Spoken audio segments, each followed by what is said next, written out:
Good day everyone, Midshipman in Defense RD Stanley here, a student of Marinas Polytechnic College Foundation of Baras Canakmang Camarines Sur. And today we will talk about and answer some questions such as: why did I choose to take a maritime course? How can I show respect to others in our class? What will I be in the next 5 years of my life? What legacy would I choose to be remembered of after I leave this world behind?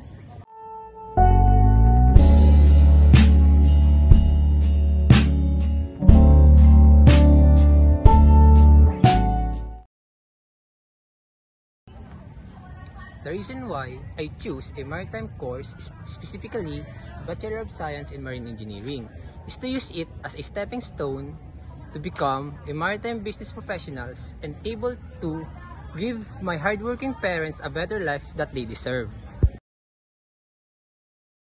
In order to show respect to others in our class, I will respect their opinions, listen attentively when the teacher is discussing, and lastly, I won't hesitate to help my classmates when they needed a helping hand. In 5 years, I see myself successfully reaching my dream in becoming a maritime business professional and be able to give my family a better life that they've never had. And lastly, achieving one of my dreams to travel the whole world for free.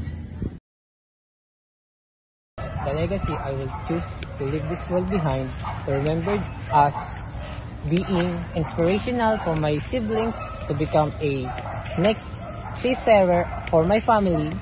One of my characteristics, discipline. Also, I would like to add resilience, compassionate, and being competent when learning.